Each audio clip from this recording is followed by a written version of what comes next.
Assalamualaikum warahmatullahi wabarakatuh. Waalaikumsalam warahmatullahi wabarakatuh. Selamat siang. Pertama-tama saya ucapkan terima kasih kepada Pak Roy ya sebagai Wakil Dekan Bidang Kemahasiswaan yang telah memfasilitasi acara yang sangat bagus ini.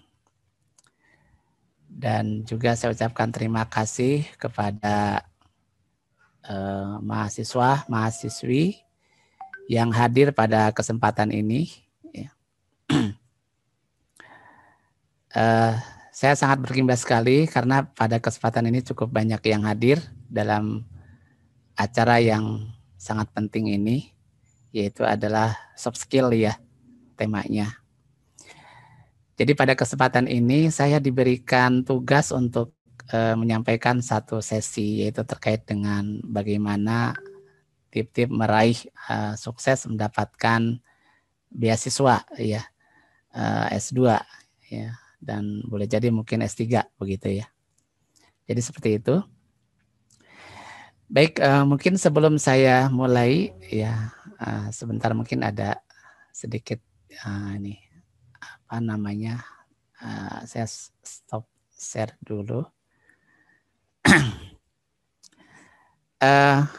Mungkin lebih banyak sharing aja ya dengan yang pernah saya alami, bagaimana saya mendapatkan beasiswa ya.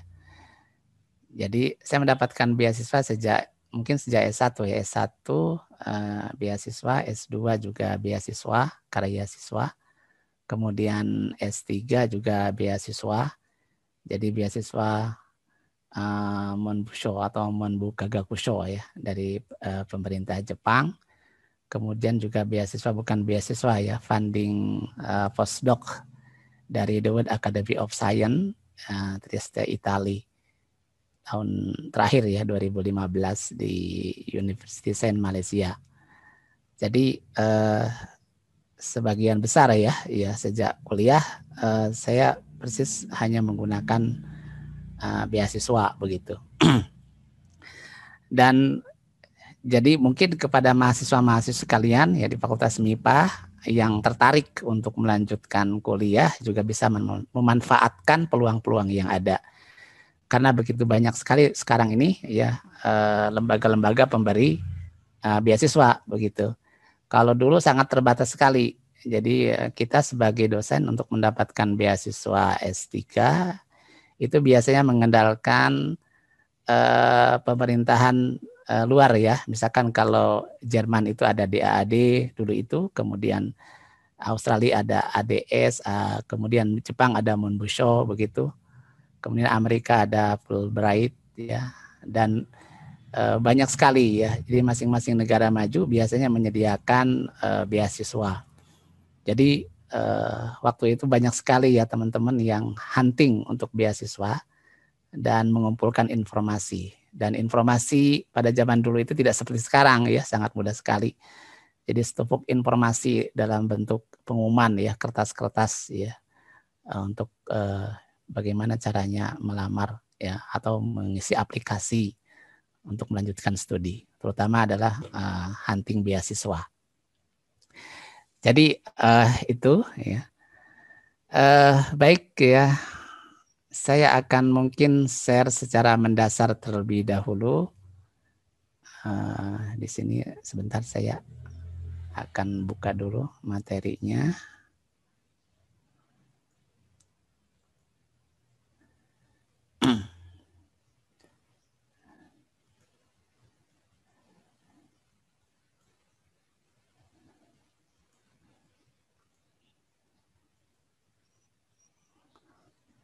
Baik, apakah bisa terlihat ya slide-nya? Sudah terlihat Pak Kuyi? Oke. Jadi kalau kita menginginkan untuk melanjutkan studi, ya, langkah yang paling utama itu adalah sebenarnya adalah bagaimana membangun kompetensi terlebih dahulu ya. Jadi kompetensi, ya. Jadi sering kita dengar istilah kompetensi, dan hingga saat ini bagi yang sudah menjelang wisuda dan tugas akhir mungkin sudah merasakan ya. Saya sebenarnya kompetensinya itu apa sih? Atau merasa diri kita itu belum punya kompetensi. Nah, ini harus bisa menganalisa diri kita ya. Nah, ini adalah pertanyaan yang sering ya kita renungkan. Kita sudah kuliah ya, bahkan kita sudah belajar mulai dari SD, SMP, SMA, kemudian perguruan tinggi 4 tahun ya.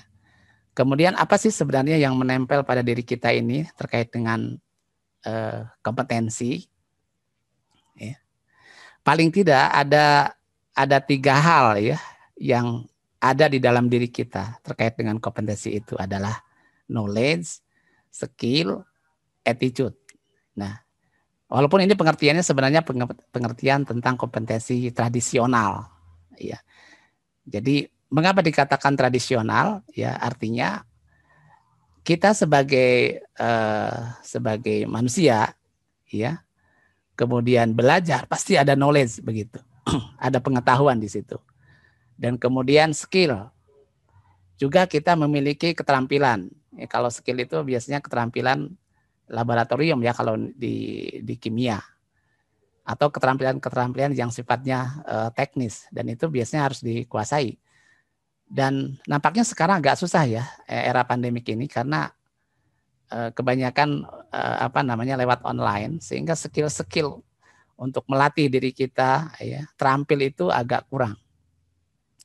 Jadi bagaimana menggunakan alat, misalkan di kimia itu ada UV-Vis, kemudian ada HPLC, kemudian ada GC, ada XRD, dan seterusnya, itu yang dikatakan sebagai skill seseorang untuk melakukan sesuatu.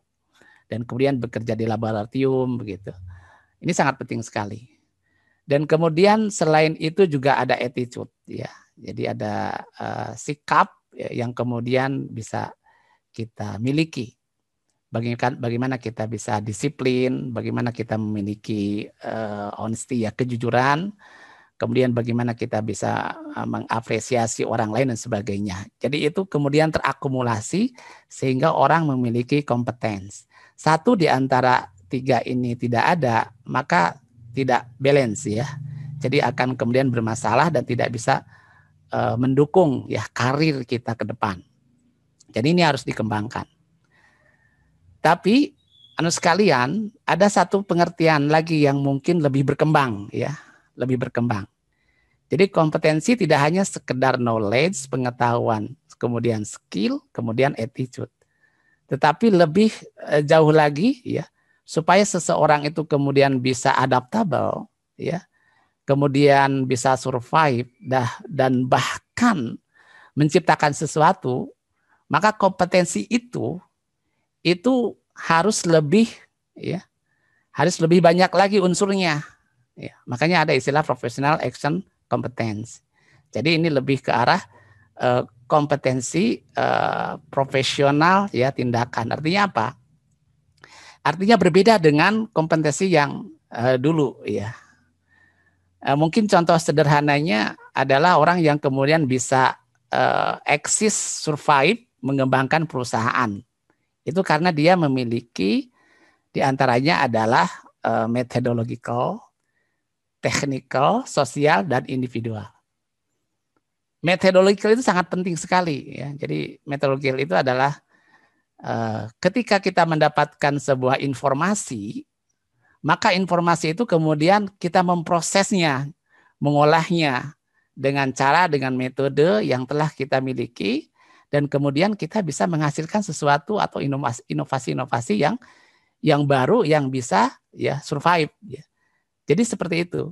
Jadi beda dengan hanya knowledge saja. Kalau misalkan knowledge, kita mengabsorb pengetahuan, kemudian kita bisa mengembangkan dan lain sebagainya. Tetapi dia tidak bisa ya memberikan ya solusi dengan metode-metode yang dimiliki. Nah, kalau misalkan professional action competence itu adalah kita bisa ya melakukan hal-hal yang baru. Jadi memberikan respon terhadap ya perkembangan yang baru dengan cara-cara yang kita miliki. Ini penting sekali dalam dunia pendidikan, ya, tentang methodological ini, begitu. Mungkin kita pernah mendengar ya istilah satu perusahaan yang bangkrut, ya. Ya katakanlah misalkan Nokia, ya. Nokia pada tahun 2000 itu ketika saya mahasiswa itu hampir semua mahasiswa itu menggunakan HP-nya itu mereknya Nokia, itu sangat famous sekali, jadi sangat terkenal sekali dan populer itu di kalangan orang-orang. Jadi kalau nggak punya HP Nokia sepertinya ada sesuatu yang hilang. Tapi mengapa sekarang bangkrut, ya, kemudian sahamnya turun, anjlok, dan kemudian dijual ke Microsoft? Disebabkan karena apa? Karena itu tadi dia tidak bisa adaptabel dengan lingkungan yang ada. Dia informasi yang didapatkan dan kemudian tidak bisa mengolah sehingga tidak bisa membaca masa depan, ya.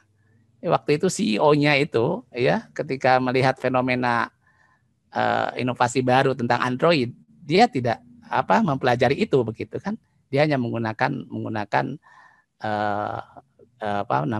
Microsoft, ya, menggunakan Windows, ya. Jadi tidak mengembangkan itu dan kemudian tidak memakai itu. Akhirnya kemudian dihancur. Karena itu tadi. Jadi ini kemampuan adalah memproses, ya, memproses. Nah, apalagi misalkan di lingkungan pendidikan universitas, ya. Jadi mahasiswa sebenarnya sudah diajarkan untuk memiliki aspek metodological ini. Nah, kemudian baru ada technical, ya, ini hampir sama dengan skill, ya, teknik. Tekniknya itu penting sekali karena kalau misalkan kita tidak bisa mengerjakan, maka kita tidak bisa mendapatkan produk, begitu. Jadi ini penting. Kemudian sosial, bagaimana kita bisa berkomunikasi, ya. Kalau misalkan diri kita merasa introvert, merasa kurang, ya, bergaul, ya, kemudian tidak bisa berkomunikasi, ya, dengan baik, maka kita latih, begitu kan? Latih mengapresiasi sesuatu dengan kata-kata, begitu. Ini penting sekali. Ya. Kemudian juga tim, ya, belajar teamwork, ya, apalagi nanti ketika studi lanjut, kemudian biasanya kan riset, ya. Kalau riset itu harus tim, ya. Siapa mengerjakan apa dan kemudian bisa bekerja sama dengan yang lain untuk menghasilkan satu temuan yang baik, begitu. Jadi teamwork, ya, merupakan bagian yang harus kita miliki, ya. Jadi tidak bisa kita bekerja sendiri. Nah, kemudian individual, ya. Jadi individual ini yang paling penting dari individual itu adalah kita punya karakter, ya, inisiatif, ya. Ini penting, bukan hanya di pendidikan, ya, melanjutkan studi, kemudian mendesain proposal, melakukan riset, ya, tetapi di perusahaan juga sama. Jadi inisiatif ini adalah sangat sangat penting sekali. Jadi kalau misalkan orang low inisiatif, jadi inisiatifnya rendah, maka perusahaan itu tidak bisa berkembang, ya, dan kemudian tidak menghasilkan produk-produk yang baru, begitu. Jadi apapun, ya. Apakah itu di organisasi, ya, di perusahaan, kemudian di universitas. Jadi inisiatif di dalam diri kita itu harus tinggi. Ini kaitan dengan karakter, kemudian juga disiplin dan sebagainya. Jadi ini bagian yang perlu kita kembangkan, ya, kompetensi ini bukan hanya sekedar knowledge, tetapi kemampuan bagaimana kita bisa beradaptasi atau bahkan ya menciptakan sesuatu yang baru, begitu, ya. Jadi kalau kita telaah, ya, sebenarnya ada 3 hal yang harus kita, ya, evaluasi di dalam diri kita, ya. Apakah kita itu termasuk orang yang mungkin ada orang yang berada pada suatu zaman, ya, atau berada pada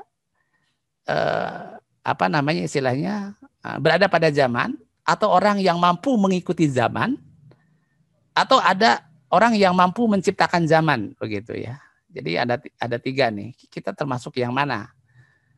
Dan saya kira kebanyakan di antara kita kalau enggak satu yang kedua, ya berada pada zaman, Ya akhirnya orang yang mengendalikan kita. Atau misalkan kita mengikuti zaman, tetapi jarang sekali di antara kita itu adalah mampu menciptakan zaman.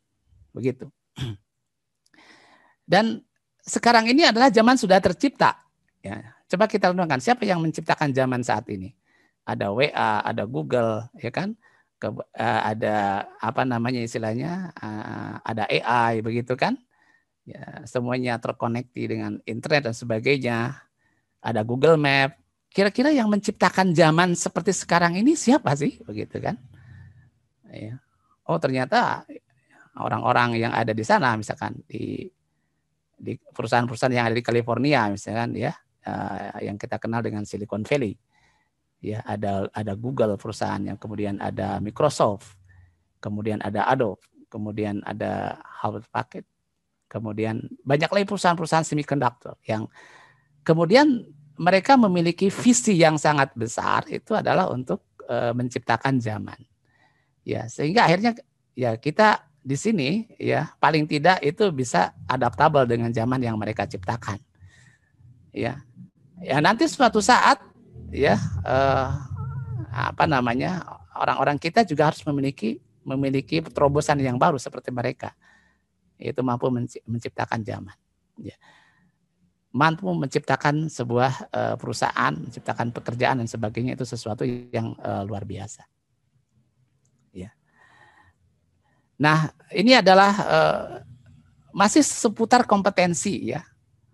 Ya, kompetensi. Karena nanti ketika seseorang ingin melanjutkan ya S2 ini, maka kita harus membangun ini dulu. Sebenarnya bangunan kompetensi itu seperti apa sih? Begitu ya.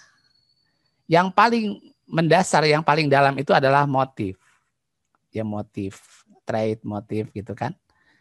Nah, jadi makanya di dalam apa namanya ketika Anda misalkan ingin melamar S2, mengajukan lamaran, itu selalu ada motivation letter, ya, motivation letter. Jadi semacam surat motivasi ya, motivasi diri. Motivasinya apa sih untuk melanjutkan studi itu? Motivasinya apa sih untuk mendapatkan beasiswa itu? Jadi itu ingin digali. Biasanya sesuatu yang sangat penting bagi profesor ya untuk menerima kandidat mahasiswa. Jadi niatnya apa sih, begitu kan? Jadi intinya niat berarti kan, niatnya apa sih untuk melanjutkan studi? Apa cuma gaya-gayaan untuk mendapatkan gelar master, doktor, ya kan? Kan ini harus dieksplor begitu kan? Ya. Oleh karena itu maka kita harus memiliki motif yang beauty ya, ya apa yang cantik begitu, yang idealis. Ya. Seperti apa sih yang idealis ya? Yang idealis itu ya, misalkan ya contoh misalkan ya ini kaitannya dengan lingkungan ya. Saya kan bekerja di lingkungan.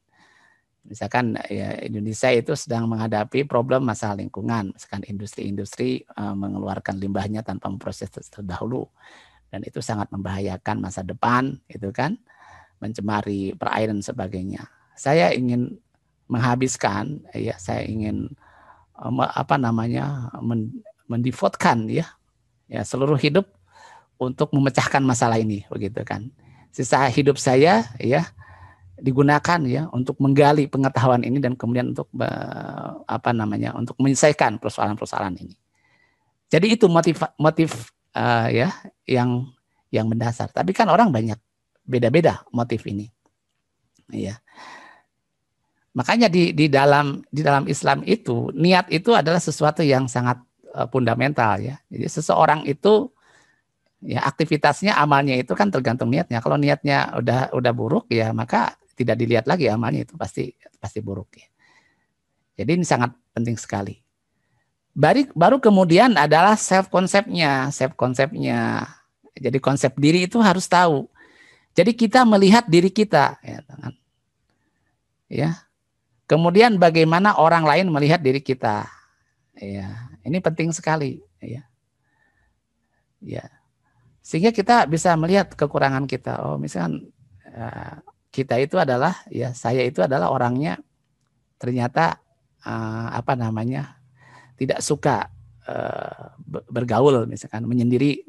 Nah, itu kan kita bisa melihat ya. Dan itu kemudian bisa kita rubah begitu kan. bisa kita rubah, ya. Apalagi misalkan kita punya motif yang sangat besar sekali, ya, yaitu adalah untuk menjadi apa namanya pionir, menjadi perubahan, itu, mengubah sesuatu, ya.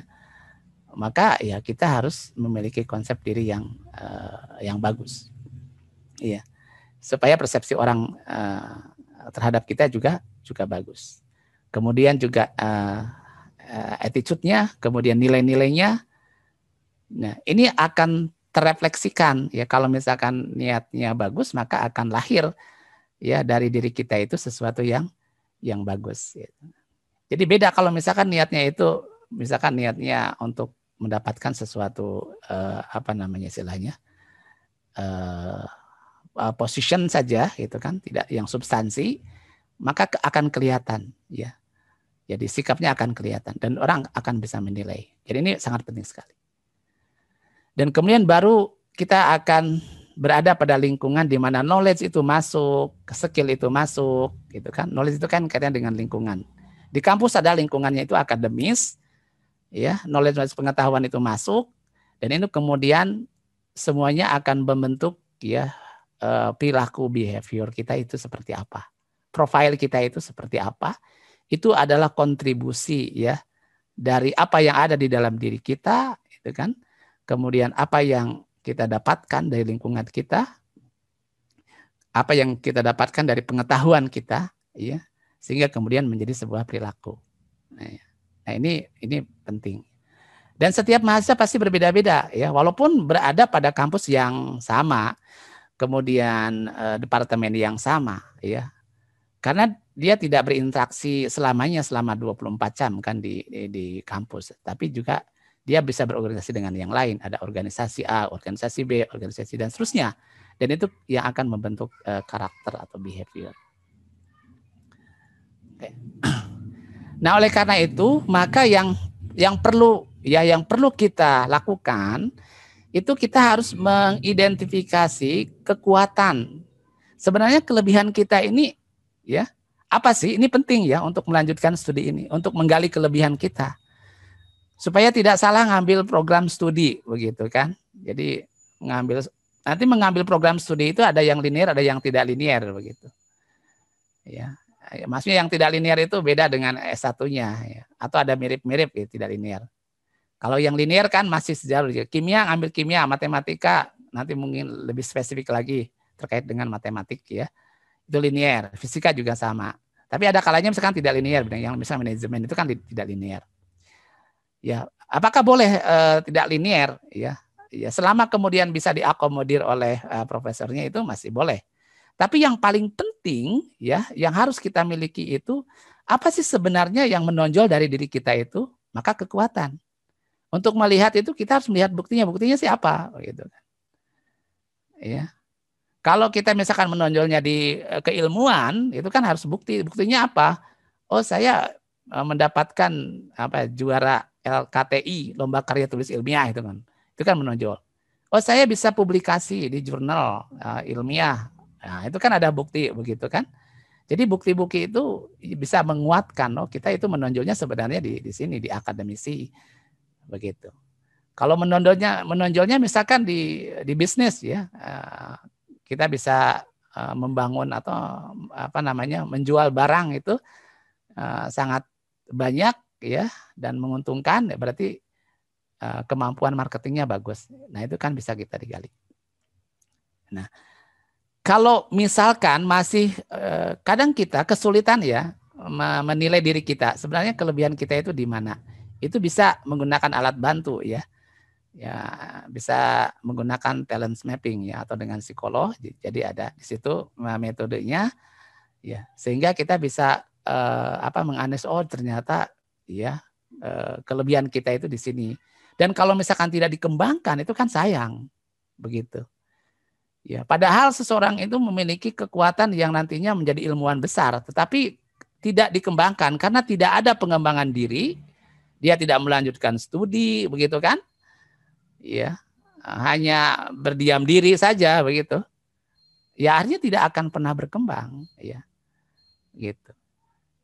Jadi ketika kita mendapatkan sesuatu yang menonjol, maka ya kita harus kembangkan, ya. Jadi ada dikembangkan mentalnya, sosialnya, spiritualnya, emosionalnya dalam area-area ini. Pengembangan diri itu kan banyak ya. Nanti studi itu bukan hanya kemampuan akademik nanti. Bukan hanya itu, tetapi yang lain juga harus didukung mentalnya. Kalau seseorang itu smart, pinter, ya cerdas, tetapi kalau mentalitasnya itu lemah, dia tidak bisa survive, begitu kan? Ya tidak bisa survive, ya mendapatkan pressure gitu kan dari lingkungan. Ya nanti apalagi kalau misalkan melanjutkan studi di S3 riset itu kan, dia akan dipressure oleh lingkungan. Ya, apalagi misalkan profesornya mempressure juga, udah lingkungannya, udah profesornya, begitu kan, untuk menghasilkan result yang amazing, yang luar biasa. Begitu. Jadi mental itu penting. Kemudian juga sosial itu dikembangkan juga. Bagaimana kita bisa berkomunikasi dengan profesor, berkomunikasi dengan teman-teman kita, ya itu penting karena teman kita itu bisa membantu kita dalam keadaan sulit, begitu ya. Ini penting sekali. Tapi kalau misalkan kita tidak membuka diri, ya artinya tidak bisa membangun ya hubungan yang harmonis dengan teman-teman kita akan mendapatkan kesulitan, begitu. Ya misalkan saya bekerja di laboratorium menggunakan alat misalkan scanning electron microscope di laboratorium, dan itu kan harus ada izin dulu.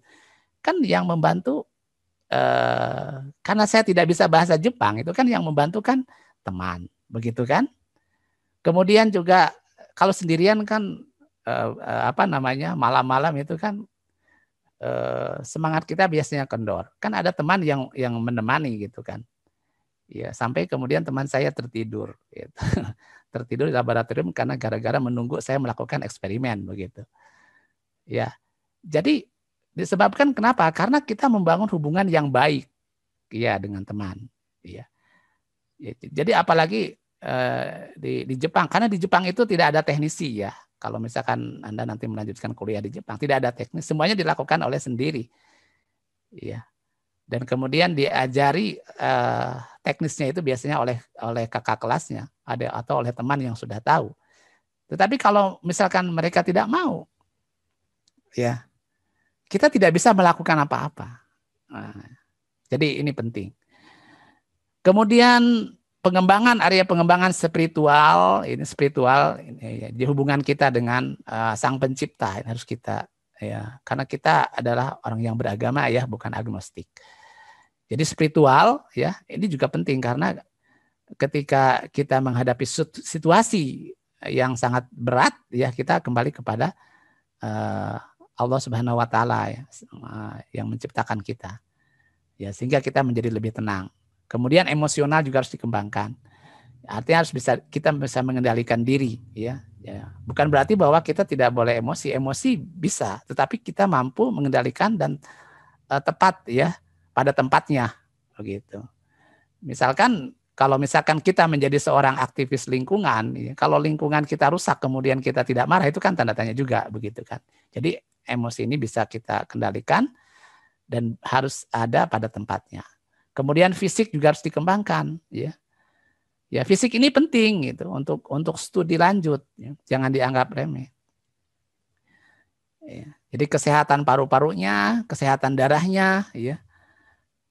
Karena ada beberapa mahasiswa yang sudah diterima ya di universitas di luar negeri, sudah tinggal masuk ya, ketika cek ya X-ray-nya ya dadanya bermasalah, misalkan ada flek. Nah itu kan tidak jadi akhirnya kan, 6 bulan kemudian harus di recovery ya, apakah sembuh atau tidak. Oleh karena itu maka fisik juga harus dijaga ya. Jadi seorang ilmuwan juga harus tetap memperhatikan fisiknya supaya tetap bugar, begitu. Kemudian strategi pengembangan dirinya seperti apa? Ya tadi mengenal diri sendiri sudah ya, talent mapping, atau misalkan kita mengenali secara lebih jauh ya. Kemudian juga pola pikir yang positif. Kita harus benar-benar ya berpikir positif ya. Jangan underestimate, wah nggak mungkin saya dapat beasiswa. Nah itu sudah membatasi diri kita. Wah nggak mungkin saya diterima di universitas bergengsi ya. di 50 besar dunia atau 100 besar dunia. Ya, nah itu membatasi diri. Kita harus berpikir positif, optimis. Ya kita bisa, begitu kan? Dan kemudian mempersiapkan sesuatunya agar bisa masuk, ya, ke universitas-universitas bergengsi misalkan. Kemudian menggali potensi, menyusun rencana masa depan. Jadi masa depan itu harus kita susun, ya. Jadi bukan berjalan apa adanya, tapi harus kita rencanakan, ya kan? Kita harus rencanakan. Karena mendesain karir lebih awal itu sangat menguntungkan, ya.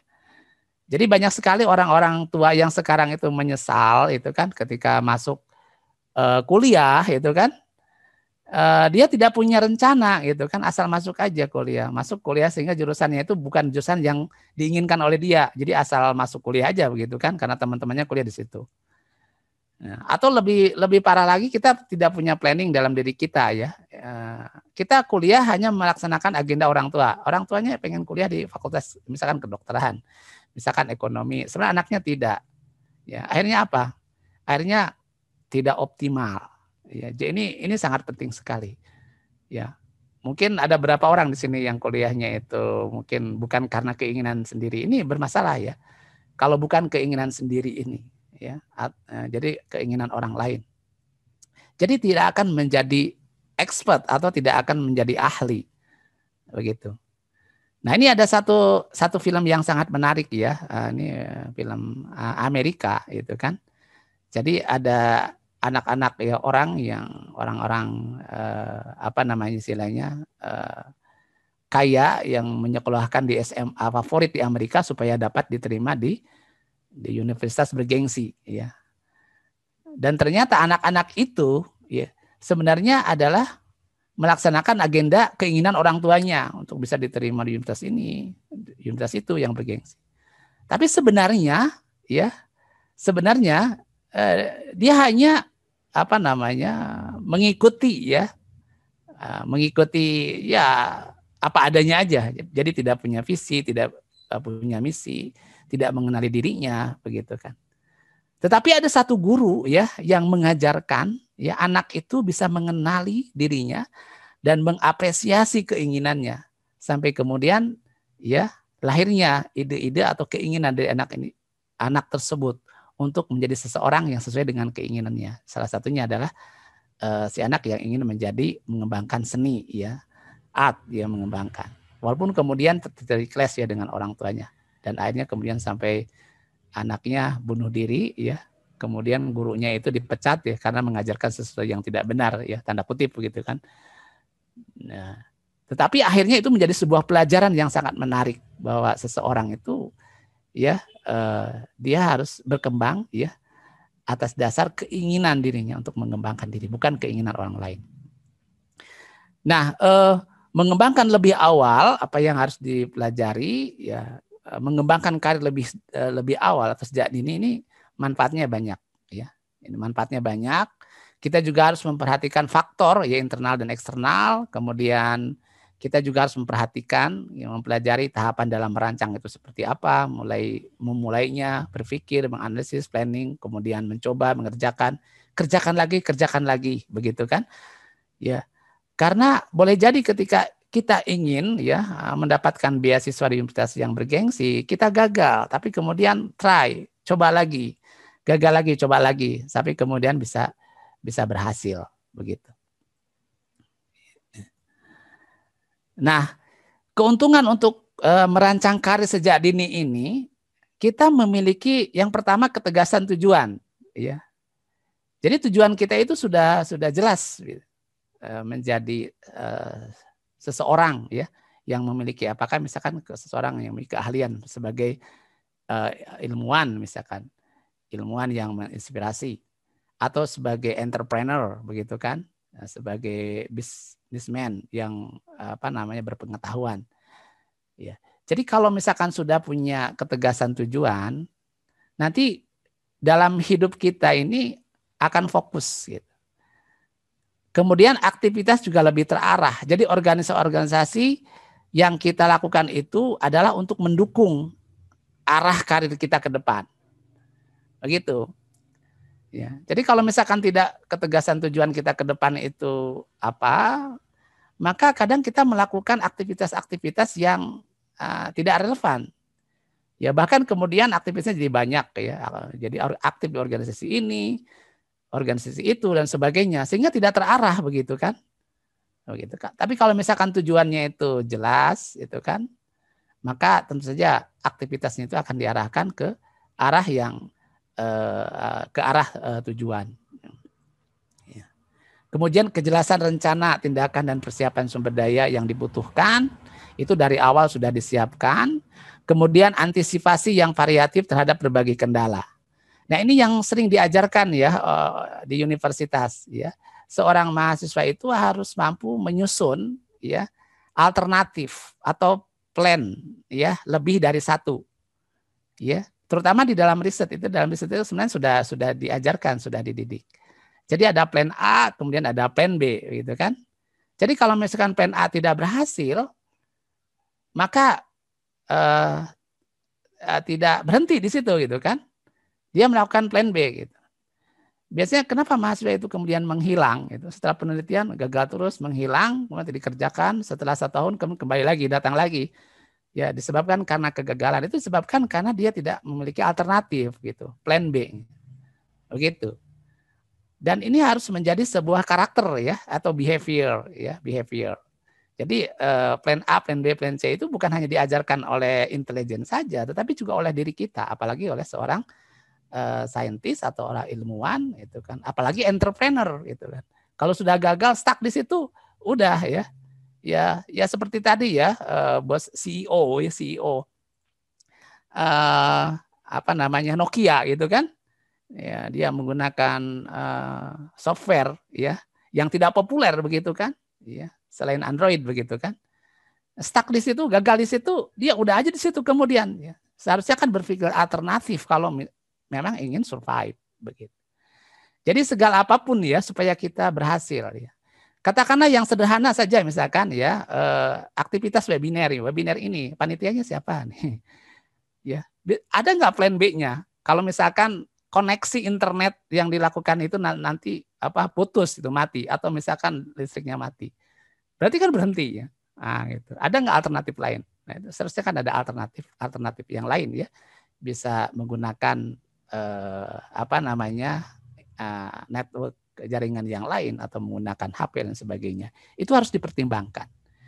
Ya, apalagi kemudian dalam karir ya. Dalam karir itu harus ada alternatif yang disusun. Mana yang utama itu kan? Yang utamanya ini saya ingin bekerja di perusahaan bonafit, ya perusahaan internasional itu kan. Tapi sudah ada alternatif. Begitu kan? Begitu. Kemudian alternatif berikutnya apa gitu. Ini penting. Iya. Kemudian ini ada faktor internal dan faktor eksternal juga ya. Ini harus diperhatikan ya terkait dengan ini keinginan. Jadi sebenarnya untuk melanjutkan studi ya, maka kita harus mengelaborasi keinginan kita. Keinginan kita. Apa sih yang penting bagi kita? Apa yang penting bagi Anda? Ya.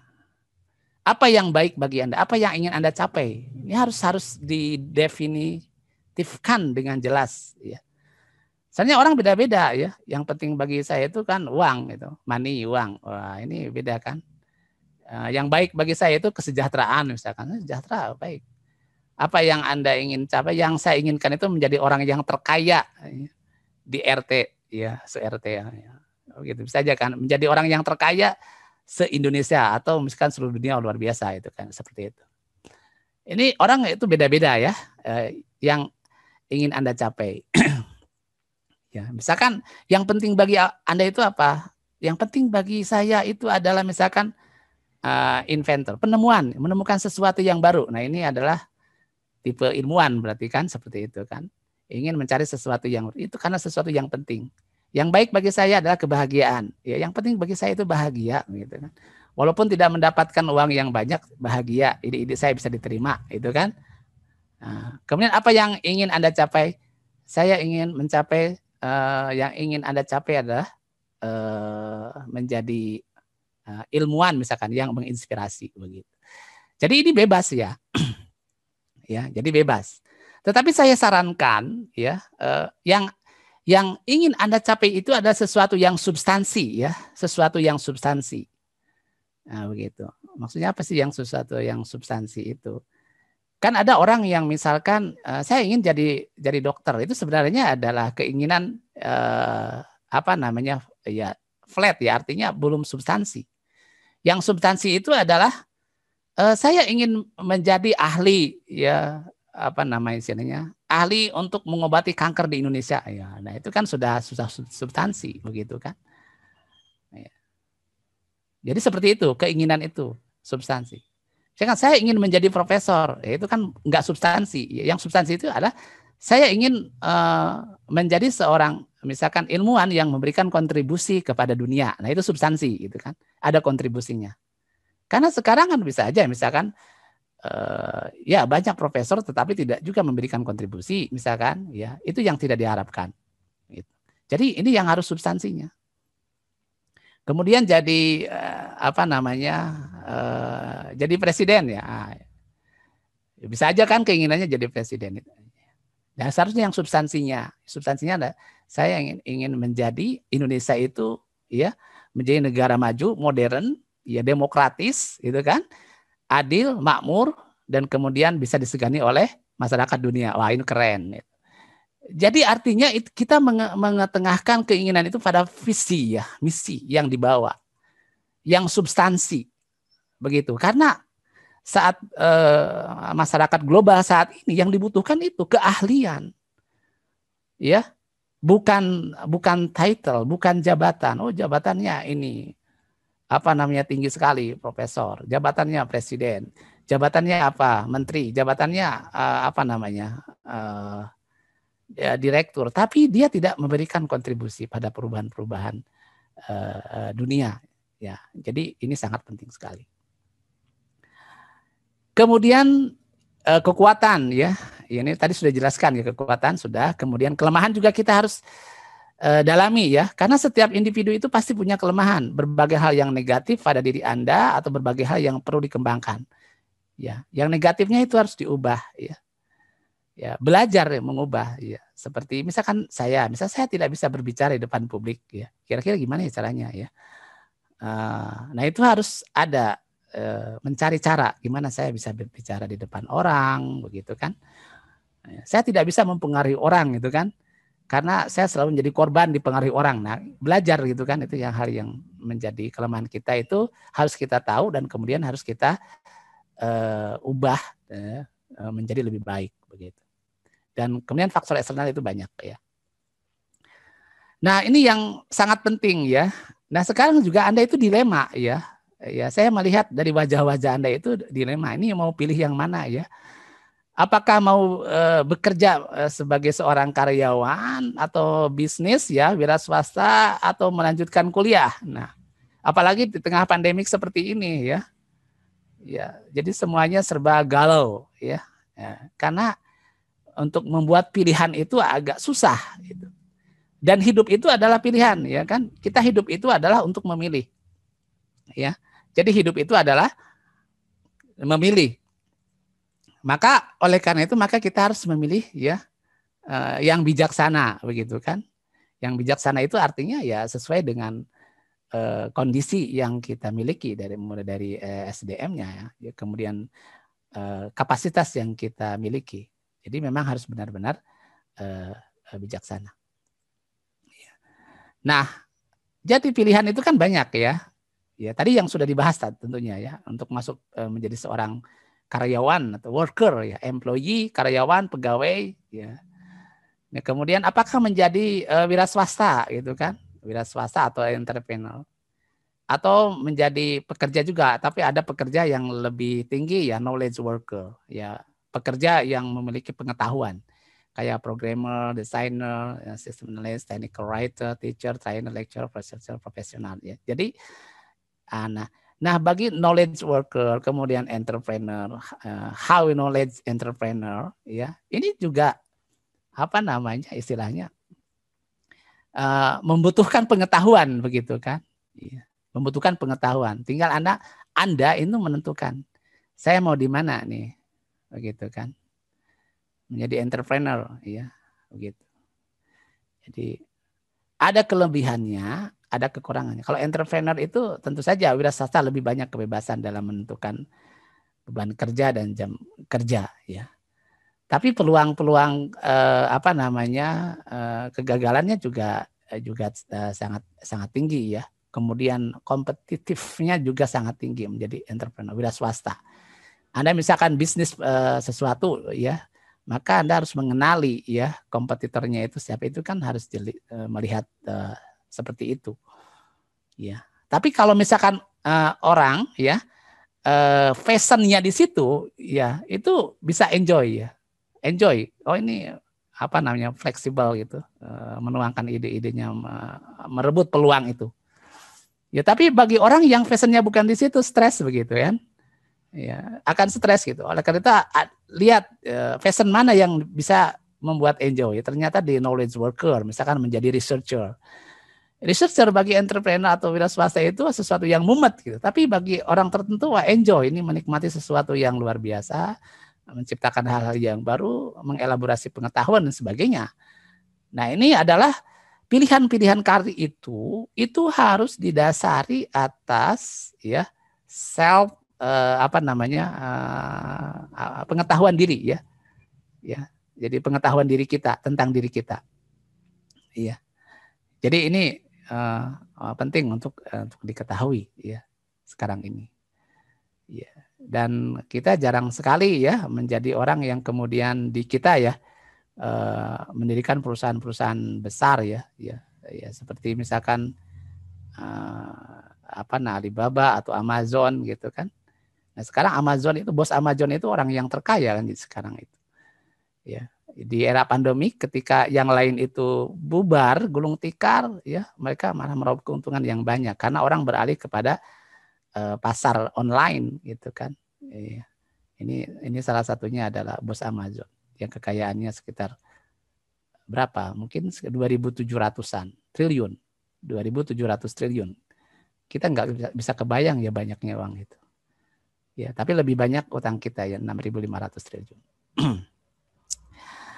Oke, melanjutkan studi, ya, melanjutkan studi.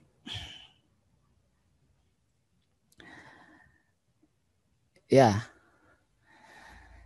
Jadi saya ingin kemudian lebih fokus lagi bagaimana kita bisa mendapatkan beasiswa melanjutkan studi. Jadi ada banyak beasiswa, ya, yang ditawarkan, ya, oleh lembaga-lembaga beasiswa sekarang ini. Ya, seperti yang sudah tadi dijelaskan, ya, ada masing-masing negara seperti Amerika, Australia, Jepang, Jerman, dia juga membuka, ya, Turki itu membuka beasiswa.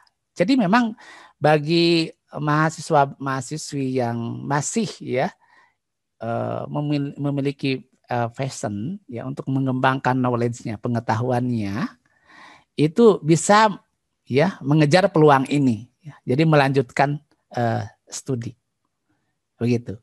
Apakah di dalam maupun di luar negeri, ya. Tentunya kalau di luar negeri lebih banyak beasiswa yang ditawarkan, ya, terutama di negara-negara maju. Walaupun sangat kompetitif. Tetapi kalau misalkan requirement-nya, persyaratan-persyaratannya itu bisa kita penuhi, ya, maka sangat disayangkan kalau misalkan kita tidak mengambil kesempatan itu, ya, untuk melanjutkan studi tersebut. Iya. Walaupun sebenarnya kita berusaha terus, ya. Kalau misalkan Anda sudah punya keinginan passion, ya, untuk melanjutkan studi, ya, maka persiapannya itu, ya, harus dari dulu, begitu kan, ya, dari dulu, ya, atau misalkan dari sekarang, kalau dari sekarang ke depan, jadi karena membutuhkan waktu yang cukup lama, ya. Misalkan LPDP tahap kedua kapan dibukanya? 1 Agustus, ya, besok berarti. Sekarang bulan Juni, Juli, Agustus, 1 Agustus. Nah, ini sangat singkat sekali, ya, untuk mempersiapkan segala sesuatunya itu kan butuh waktu. Ya. yang penting dari sini adalah Anda sudah punya keinginan yang kuat begitu kan untuk melanjutkan dan mendapatkan beasiswa. Nah, ini mungkin ini studi kasus saja ya, studi kasus saja ya. Ini kaitannya dengan beasiswa LPDP ya. Beasiswa LPDP itu adalah beasiswa yang dikeluarkan sama pemerintah Indonesia. Itu tahun berapa ya, saya lupa lagi. Yang jelas ketika saya mendapatkan beasiswa setahun ya, setahun dari Monbusho itu, kemudian keluar ya kebijakan pemerintah untuk mengeluarkan beasiswa LPDP. Nah, pada saat itu ya uangnya itu lebih banyak ya dibanding dengan orang yang daftar untuk mendapatkan beasiswa. Ya, jadi di awal-awal itu kekurangan orang gitu. Jadi anggarannya sangat banyak, tetapi orangnya yang melanjutkan S3 itu, S2, S3 itu sedikit begitu kan. Sehingga kadang requirement diturunkan itu. Itu zaman pada saat kuliah setelah 1 atau 2 tahun S3 saya di Jepang. Begitu. Ya. Nah, langkah yang pertama adalah persiapan ya ini. Langkah yang pertama untuk mendapatkan beasiswa persiapan apapun ya, baik itu LPDP maupun Monbu Kagakusho atau Fulbright atau DAAD dan seterusnya. Jadi persiapan. Dan persiapan yang paling utama adalah kekuatan mental karena prosesnya akan panjang. Jadi kekuatan mental ini. Ya. Dan jangan lupa hal-hal yang sepele kadang tidak diperhatikan. Misalkan identitas diri EKTP kemudian atau paspor ya. Jadi EKTP ini penting ya. Kalau misalkan KTP Anda hilang kemudian dalam proses persyaratan itu kan bikin lagi butuh waktu lama begitu kan. Kemudian paspor ini juga sesuatu yang sangat penting. Ya idealnya mahasiswa itu ya harus sudah memiliki paspor ya kan untuk conference ya. Sayang mungkin di kita kan kebiasaan untuk seminar ke luar itu jarang ya, karena biayanya mahal ya. Tapi sebenarnya untuk memiliki paspor itu penting ya. Ya, memiliki paspor ya. Kalau misalkan sudah kadaluarsa perpanjang ya. Jadi kita punya identitas. Ya. Jadi melekat pada diri kita paspor. Kemudian persyaratan berikutnya yang harus kita siapkan itu kan bahasa. Nah, ini bahasa Inggris ya. Ya, jadi ini TOEFL atau IELTS ya biasanya. Biasanya kan TOEFL kan biasanya 550 atau IELTS bisa 6,5. Ya. Jadi sebenarnya sama aja ya TOEFL atau IELTS ini standar untuk bahasa Inggris ya. Dan persyaratan ini bisa beda-beda ya antara pemberi beasiswa juga mensyaratkan, kemudian sekolah ya, universitas juga mempersyaratkan ya. Kalau beasiswa kalau misalkan fully funded ya, jadi penuh gitu ya setiap bulan penuh gitu. Ya itu ya biasanya agak tinggi misalkan ya TOEFL-nya misalkan di atas 550 dan sebagainya. Tapi ini tergantung lembaganya ya. Yang jelas bagi kita harus menyiapkan kemampuan bahasa Inggris ini. Kemudian berikutnya adalah menulis esai, ya. Ini untuk LPDP ya, jadi menulis esai. Jadi paling tidak disiapkanlah tiga esai. Ya. 3 esai diantaranya adalah kontribusi kita terhadap Indonesia. Jadi jelaskan kontribusi terhadap Indonesia yang sudah dilakukan, yang sedang dilakukan, dan yang akan dilakukan. Jadi tidak usah sesuatu yang yang hebat ya. Jadi kontribusi kita yang kita lakukan misalnya sejak ketika kita KKN mungkin kita membantu warga ya, menyiapkan ketersediaan air minum dan sebagainya. Hal yang kecil-kecil saja. Baik lokal maupun nasional. Lokal tidak menjadi masalah. Yang penting di sini adalah kontribusi Anda yang harus Anda ungkapkan secara jujur begitu kan. Jadi tidak ngarang, karena kalau misalkan ngarang nanti pas interview wawancara nanti akan di cross check begitu kan. Apalagi nanti interviewnya itu dengan psikolog juga gitu. Jadi kalau misalkan Anda memberikan tulisan yang fake, itu pasti nanti akan ketahuan. Jadi apa adanya aja ya, kita memberikan kontribusi walaupun kontribusinya itu ringan. Ya, ringan. Jadi untuk Indonesia. Ya. Jadi yang bisa dirasakan ya oleh masyarakat Indonesia kontribusinya. Nah, jadi ini nilainya akan besar. Kemudian juga nanti menulis esai ya, sukses terbesar dalam hidup Anda. Jadi selama hidup Anda itu apa yang menjadikan Anda merasa memberikan ya kesuksesan, begitu kan? Ya, apakah menjadi memenangkan LKTI, lomba karya tulis ilmiah ya, setelah mengelaborasi pengetahuan A, B, C, D dan seterusnya, begitu kan? Ini penting untuk ditulis. Ya, sukses terbesar dalam hidup. Kemudian, nah ini rencana studi. Jadi rencana studi itu kalau mau melanjutkan S2, apalagi S3, itu harus sudah jelas ya. Harus sudah spesifik. Ya, spesifik. Jadi studinya itu apa ya. Kemudian penelitiannya itu apa gitu kan? Ya, penelitian yang akan dilakukan ketika melaksanakan program studi ya. Ketika melakukan studi ya. Itu harus dibuat, ditulis ya, outline research. Jadi outline research. Ya, jadi ini sangat penting sekali. Kemudian ada motivation letter ya. Motivation letter. Ya. Tadi sudah saya singgung ya, motivation letter ya, surat motivasi. Atau bisa juga dikatakan sebagai personal statement ya. Jadi coba Anda, nah, karena membuat motivation letter itu butuh waktu, maka tidak bisa dadakan ya untuk apply beasiswa studi itu ya. Jadi kita mesti berpikir mendalam untuk menggali motivasi ya di dalam diri kita ya. Dan kemudian menyusun kalimat-kalimat yang bisa menyentuh ya. Terutama ketika ingin mendapatkan LOE, biasanya kan kita mengirimkan motivation letter. Nanti akan dibaca oleh profesor. Ya. Nah, profesor kalau misalkan membaca surat kita, motivation letter kita tersentuh gitu. Ini luar biasa ini gitu kan. Semangatnya itu nampak dalam sebuah kata-kata. Nah, bisa enggak kita itu kan memiliki semangat yang tinggi ya. Bisa enggak dituangkan dalam sebuah kata-kata?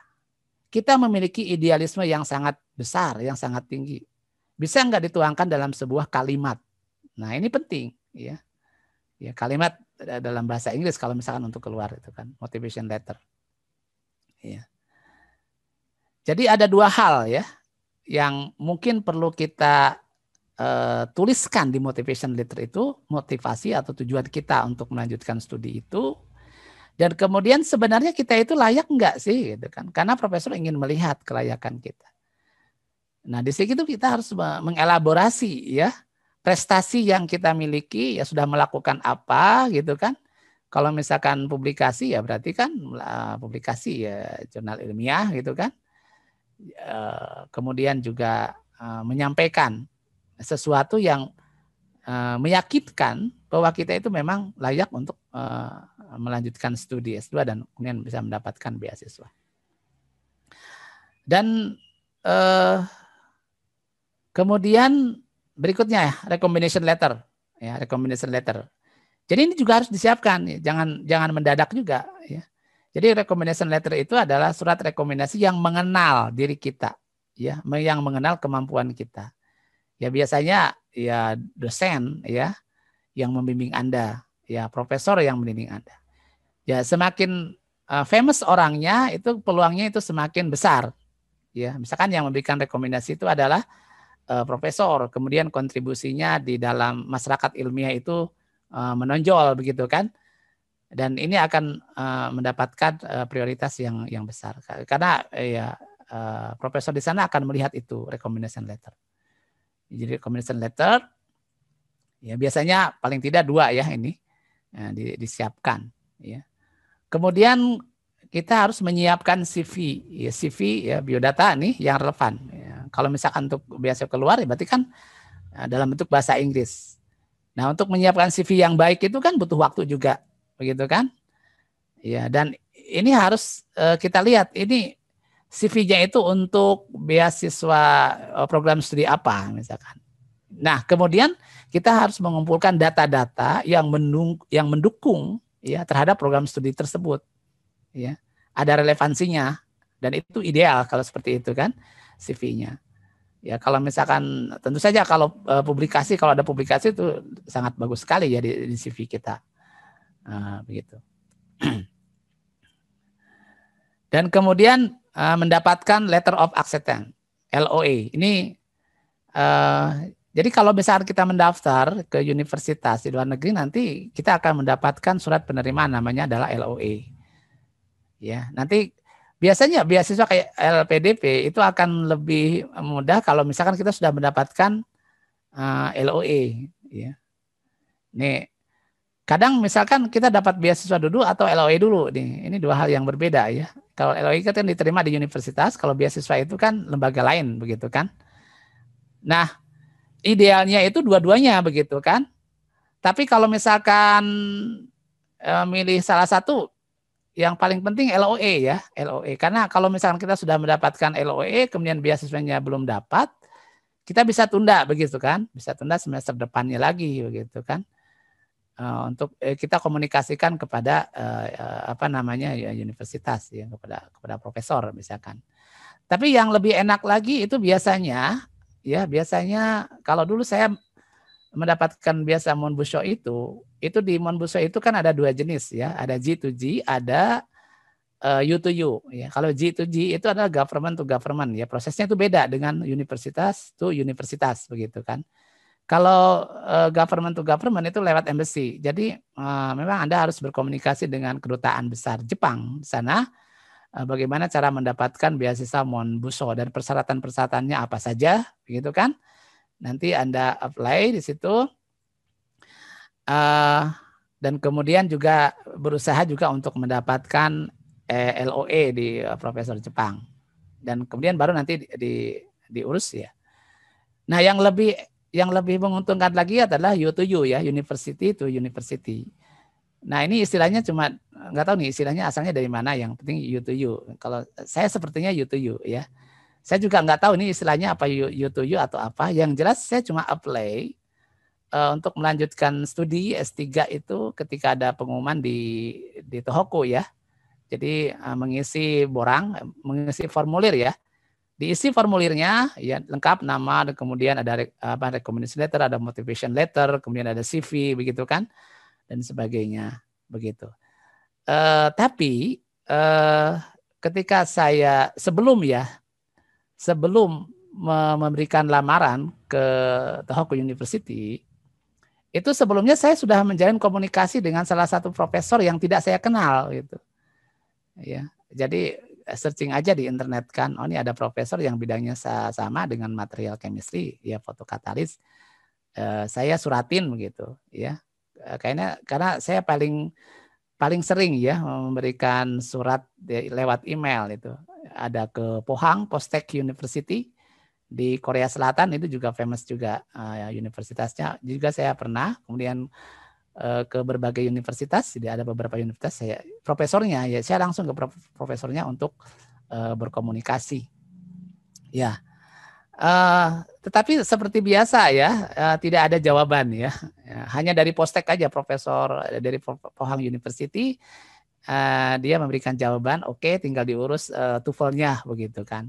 Jadi saya fokus untuk mengejar TOEFL, karena untuk mengejar TOEFL 550 itu is not easy, tidak mudah gitu kan. Apalagi misalkan dikejar dengan waktu, begitu.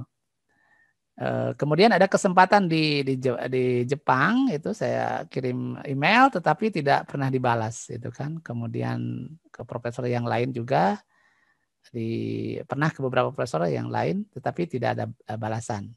Jadi memang sebagian besar orang tidak tahu ya, kalau orang asing meng-email itu biasanya tidak dibalas itu. Tapi ketika saya lamar ke departemennya, ketika Tohoku membuka program dokter internasional, kemudian saya melamar, ya walaupun lamaran itu tidak lengkap ya, maksudnya tidak lengkap itu apa namanya, ada persyaratan yang tidak lengkap. Tapi saya kemudian mengisi aja. Cuma di situ ada disebutkan itu kan profesor yang mungkin sudah mengenal Anda atau yang sudah berinteraksi dengan Anda sudah disebutkan itu. Nah, kemudian saya tulis namanya di situ profesornya. Walaupun profesor itu tidak pernah membalas email saya tuliskan aja di situ. Nah, rupanya dari office itu ya diterima, kemudian dia menanyakan ke profesor langsung apa namanya yang saya tulis di situ gitu kan. Nah, kemudian dari situ baru ya profesor itu membalas email saya gitu dan memperkenalkan diri ya. Dari situ kemudian ya ada apa nih, ada peluang gitu kan. Kemudian diajukan untuk dokter internasional, tetapi kemudian saya gagal ya. Akhirnya karena kompetitornya sangat banyak sekali dan excellent, dan kemudian saya diajukan lagi untuk beasiswa. Yang mengajukan itu karena U2U ya, university to university, yang mengajukan itu adalah profesor gitu. Jadi profesor yang mengajukan ke universitas. Jadi praktis saya cuma diem aja di rumah gitu kan, tidak melakukan apa-apa. Tapi profesor yang kemudian melamarkan kembali saya untuk mendapatkan beasiswa Monbuka Gasshukuso.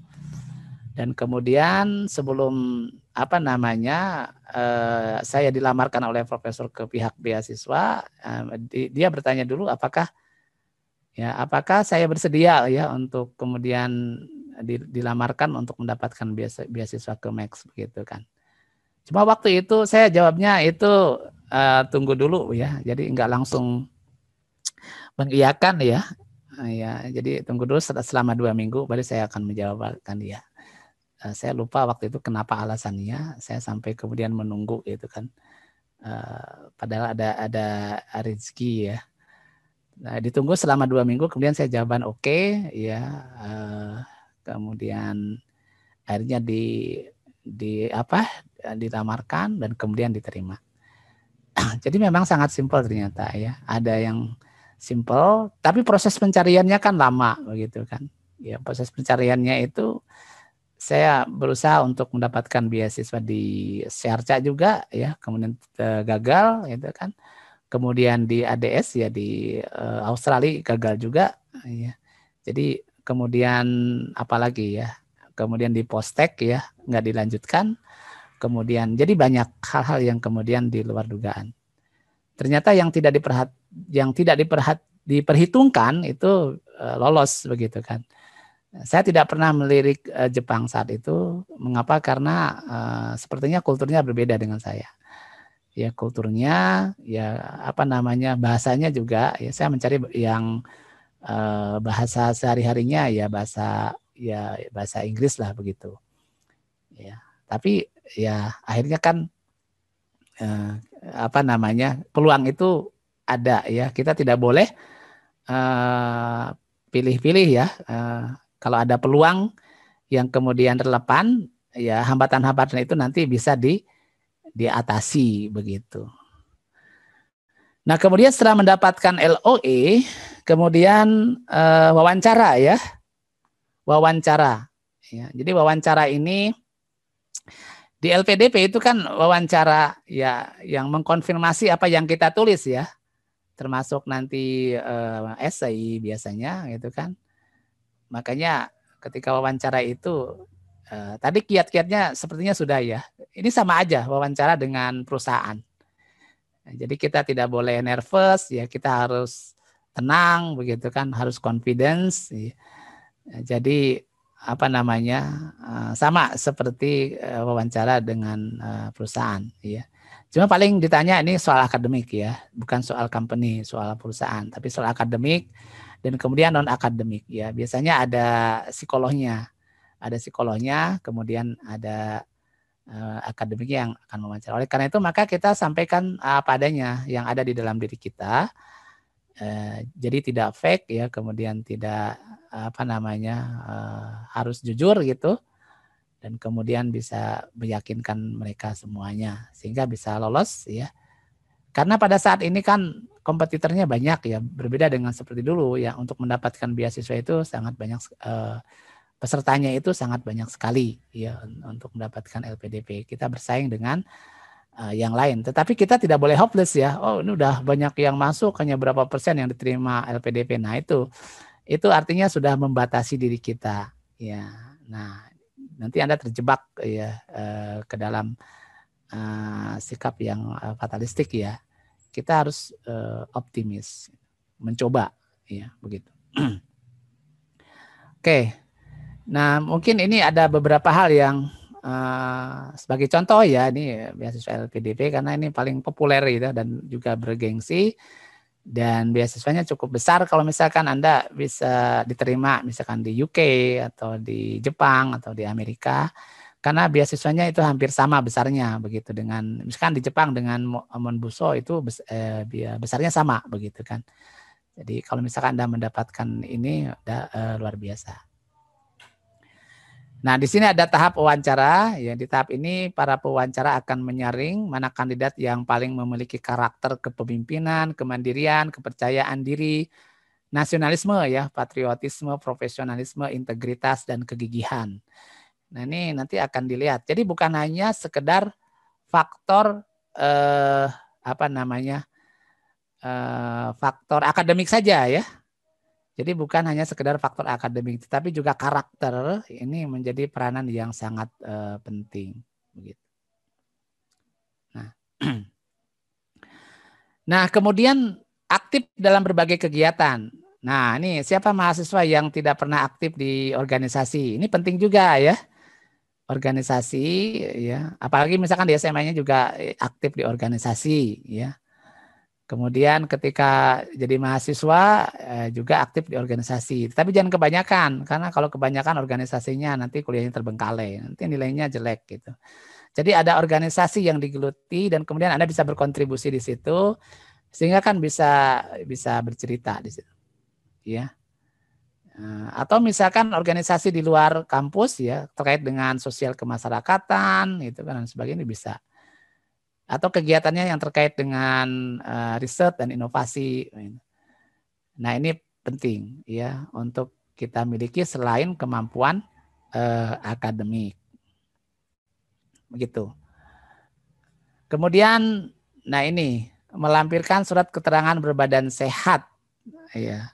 Nah, ini yang persiapan awal ya. Kadang ini menjadi hal yang ini sebenarnya hal yang kecil, tapi akan bermasalah nantinya kalau misalkan tidak kita siapkan. Ya, surat keterangan berbadan sehat, ya, SKBS, surat keterangan bebas dari narkoba, SKBN, surat keterangan bebas TBC. Dan mungkin kalau Monbuso itu, ya, yang profesor yang mengajukan, ya, itu paling yang penting itu surat keterangan bebas TBC, ya. Karena waktu itu dulu saya di ini, kemudian di ronsen ya, di ronsen dan kemudian harus ada keterangan dari dokter bahwa tidak bermasalah ini punya paru-parunya. Begitu. Dan ini harus apa adanya ya, jangan memberikan data yang fake ya. Soalnya nanti kalau di sana nanti biasanya dicek lagi. Di sana ketika masuk ke universitas diperiksa lagi kesehatannya, darahnya juga diperiksa, kemudian ronsen ya. Dicek lagi gitu. Jadi kalau bermasalah nanti disuruh pulang begitu. Ya. Waktu itu saya dicek dan kemudian teman saya bilang istilahnya sehat ya, good ya, excellent begitu kan. Jadi alhamdulillah. Ya. Jadi kalau ada masalah kan, apalagi misalkan di negara maju itu sensitif ya masalah penyakit ya. Dulu pernah ada mahasiswa yang pulang dulu ke Indonesia. Di Indonesia itu terkena ini tifus ya. Di Jepang kan tidak pernah ada tifus ya. Kemudian terkena ini di Indonesia. Kemudian naik pesawat. Kemudian sakitnya di Jepang. Yaitu jadi apa namanya jadi rame ya, jadi pembahasan dari dinas kesehatannya, kemudian kampusnya juga, laboratoriumnya disterilkan dan sebagainya. Karena penyakit ya apa tifus itu sesuatu yang baru di Jepang. Jadi ini penting ya masalah kesehatan.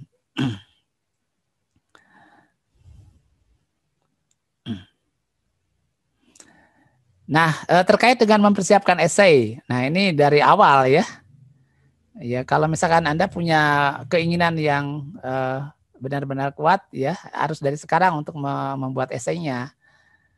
Ini 1 Agustus itu kan berarti tinggal berapa bulan lagi kalau mau 1 Agustus. Kecuali mungkin tahun depan ya. Ya, periode kedua kan 1 Agustus. Ya, kalau nggak salah ya. Jadi mungkin nanti Anda bisa apa namanya standby ya di Google ya, mencari-cari ya, informasi sebanyak mungkin. Ya, ini membuat 2 tulisan ini ya. Dan kemudian ya, nanti dibaca ya oleh dosen atau oleh teman Anda ya untuk diberikan tanggapan ya, dan kemudian diperbaiki ya supaya kemudian hasilnya itu bagus ya.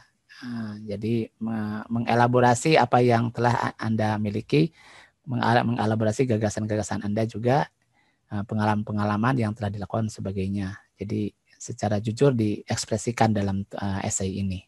Karena ini adalah bahan untuk wawancara. Jadi pas wawancara, nanti ketika pewawancara menanya esai, kalau misalkan Anda tidak tahu apa-apa itu nanti jadi gagal, sayang begitu kan. Apalagi kalau misalkan esainya dibuatin orang lain. Jadi benar-benar esai itu harus diri Anda sendiri yang membuat ya, sehingga ketika ditanya itu Anda bisa menjawab dengan baik ya begitu. Nah, ini terkait dengan memiliki letter of acceptance dari kampus tujuan Anda ya. Jadi letter of acceptance mungkin ada 2 jenis ya, ada kondisional, ada unconditional ya. Jadi kondisional itu diterima, tetapi ada beberapa persyaratan harus dipenuhi. Misalkan TOEFL-nya belum, ya belum masuk misalkan, itu kondisional. Nah, kalau unconditional berarti sudah apa namanya utuh masuknya gitu kan, tanpa persyaratan lagi, tinggal masuk ya. Berarti kan tinggal mendapatkan scholarship atau beasiswa aja yang belum. Jadi Anda bisa nanti lebih mudah lagi nanti untuk mendapatkan beasiswa LPDP kalau misalkan udah unconditional acceptance ini. Tapi tidak ada tulisannya ini ada unconditional atau conditional. Ini ada istilah kita saja sebenarnya. Conditional dan unconditional. Jadi kalau LO-nya sudah diterima utuh berarti kan tinggal masuk saja. Seperti itu.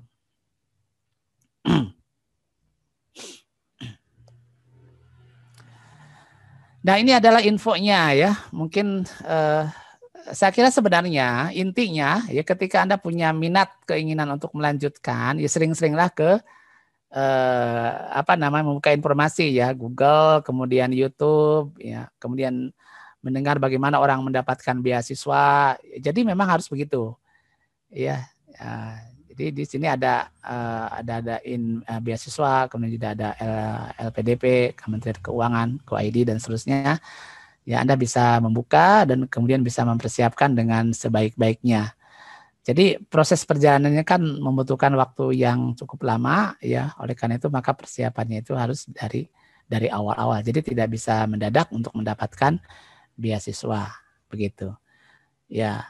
Kemudian itu yang resmi ya, yang saya tampilkan di sini ada yang resmi semua, ada LPDP, kemudian jalur-jalur yang resmi. Tetapi ada juga yang informal sebenarnya, beasiswa informal. Informal itu biasanya ya profesor itu di luar negeri itu punya proyek ya, proyek-proyek besar dan proyeknya itu bisa membiayai kuliah begitu kan. Jadi membiayai kuliah Anda begitu. Dan kalau misalkan bidangnya cocok ya sama dengan yang dikembangkan oleh project research profesornya, itu sangat mudah sekali masuknya, tinggal langsung masuk aja begitu kan. Ya karena beasiswanya kan sudah ada dari profesor itu sendiri begitu. Jadi oleh karena itu maka sering-seringlah apa namanya membuka internet, membaca apa yang sedang dikerjakan oleh profesor-profesor di seluruh dunia.